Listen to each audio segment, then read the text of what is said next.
అలాగే సెక్రటరీ గారైన state secretary గారైన మదన్ మోహన్ రావు గారిని, అలాగే ఈరోజు కథానాయకుడు గోల్డ్ మెడల్ తీసుకొని ఈరోజే మార్నింగ్ జూమ్ ద్వారా గోల్డ్ మెడల్ రిసీవ్ చేసుకున్న మన భీమరెడ్డి గారు, అలాగే ఇందాక నా గురించి మాట్లాడిన మిత్రులు బాలకృష్ణ గారు, అలాగే వేదిక పైన ఉన్న మేడం గారు, అలాగే మిత్రులందరికీ, వేదిక ముందున్న పెద్దలందరికీ నమస్కారాలు తెలియజేస్తూ, రెడ్ క్రాస్ సొసైటీకి దాదాపుగా నేను 20 సంవత్సరాల నుంచి మెంబర్ అయినా. కరీంనగర్ రామగుండ ప్రాంతంలో ఒక బ్లడ్ బ్యాంక్ నిర్వహించడానికి 2002-2003లో సహకరించడం జరిగింది. తద్వారా అప్పుడే మా బ్రదర్ కార్ యాక్సిడెంట్ చనిపోవడం వల్ల వారి పేరున ఫండ్ జనరేట్ చేసి అక్కడ రామగుండంలో బ్లడ్ బ్యాంక్ స్టోరేజ్కి, అలాగే మంచిర్యాల బ్లడ్ బ్యాంక్ సహకరించడం జరిగింది. ఈరోజు ముఖ్యంగా భీమిరెడ్డి అన్నను గత నేను 1.5-2 years నుంచి ఫాలో అవుతున్నాను. మొట్టమొదటగా గవర్నర్ గారు ఫ్లడ్స్ టైంలో నన్ను పిలిచి రెడ్ క్రాస్ తరఫున ఈ ఫ్లడ్ బాధితులకు ఏమైనా సహాయం చేస్తారంటే ఇమ్మీడియట్లీ ఒక 1 lakh rupees worth of medicines Bhimireddy గారి ద్వారా అందేయడం జరిగింది. అప్పుడు నాకు వారు పరిచయం అయ్యారు. గవర్నర్ దగ్గర ఉన్న సెక్రటరీ గారు కానీ ఇతరత్ర ఆఫీసర్స్ అంతా భీమిరెడ్డి గారి గురించి చాలా గొప్పగా చెప్పారు.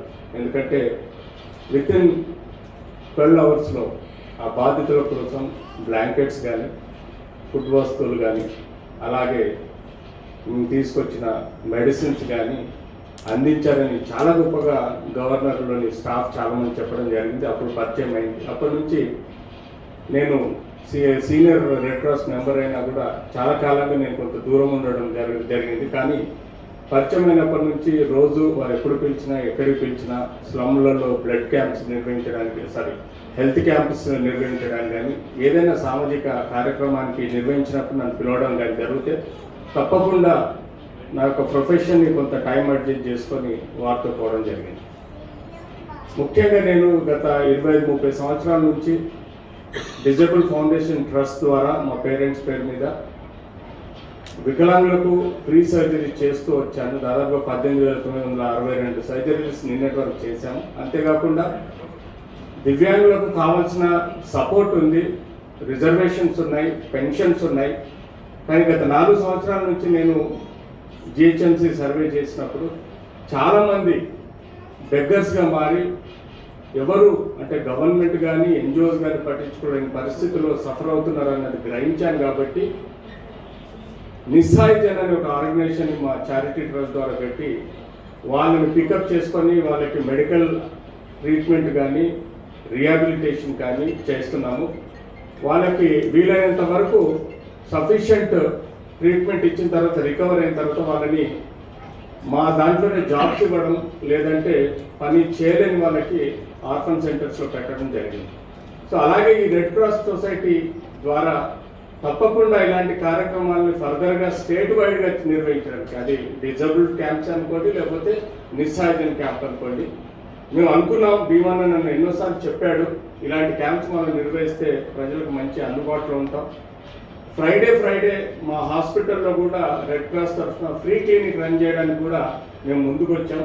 సో భీమన్న మనస్తత్వం చూస్తుంటే ఎంత హార్డ్ వర్క్, 24 hours 24/7 అన్న. ఈరోజు వర్షం పడుతుంది, ఏమన్నా డిజాస్టర్స్ ఉంటాయి, మనం వెళ్ళిపోదాం, అంబులెన్స్ తీసుకొని వెళ్ళిపోదామంటే చలో డాక్టర్ సాబ్ అనే ఎప్పుడు మాట్లాడుతూ ఉండేవాడు. ఎక్కడ ఫైర్ యాక్సిడెంట్స్ అయినా, డిజాస్టర్స్ అయినా, లేకపోతే ఎవరైతే సఫరింగ్ ఉందో ఆ సఫరింగ్కి పోవడానికి కూడా వారు అందుబాటులో ఉండడం, అలాంటి వ్యక్తిని నా 40 సంవత్సరాల ఈ ప్రొఫెషనల్ లైఫ్లో చూడలేదు.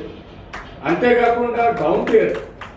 యూజువల్గా రెడ్డిస్ అంటే హై డామినేటింగ్ అనుకుంటాం, కానీ ఈజ్ నాట్ లైక్ దట్.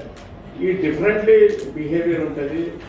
ఆయన డౌన్ టు ఎర్త్ ఉండి ఎప్పుడు అందరితో స్నేహపూర్వకంగా ఉండి కార్యక్రమాలు నిర్వహించే విధంగా, ఎవరు వచ్చినా రాకున్నా తను ఒక్కడైనా వెళ్ళిపోయి కార్యక్రమాల నుంచి, నేను ఇప్పటివరకు రెడ్ క్రాస్ సొసైటీ అనేది ఒక హైదరాబాద్ బ్రాంచ్లోనే ఎక్కువ శాతం పనిచేసి మంచి కార్యక్రమాలు చేస్తున్నట్టు చూశాను. మిగతా బ్రాంచెస్లో నాకు తెలిసి ఇన్ని కార్యక్రమాలు మనం చూడం. ఇప్పుడు పెద్ద మహా ఉద్యమాన్ని తను పెట్టుకున్నాడు బ్లడ్ బ్యాంక్ అనేది.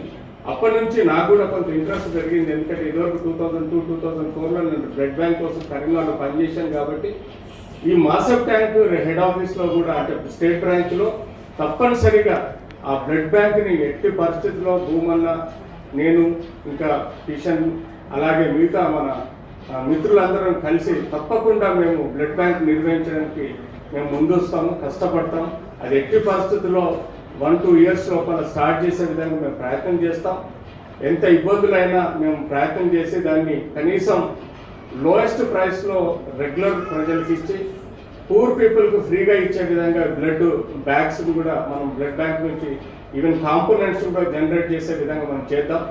వారి యొక్క భీమన్న ఐడియాకి కానీ భీమన్న పడే కష్టానికి ఫలితం 100% ఉంటుంది. వారు చిరకాలంగా రెడ్ క్రాస్ సొసైటీలో ఒక మంచి పేరుతో ఉండిపోతారు. వారు ఉన్న రోజులు వారి తర్వాత కూడా తదనంతరం కూడా వారి పేరు నిలిచే విధంగా ఈ హైదరాబాద్ రెడ్ క్రాస్ సొసైటీకి కానీ లేకపోతే బ్లడ్ బ్యాంకుకి కానీ తప్పకుండా మంచి పేరు వస్తుంది. వారు ఈరోజు ఈ అవార్డు తీసుకున్న తరుణంలో వారికి మా యొక్క ఆర్గనైజేషన్ ద్వారా మేము వారికి అభినందనలు తెలియజేస్తూ ఈ అవకాశం ఇచ్చిన మీ అందరికీ ధన్యవాదాలు తెలుపుతున్నాను.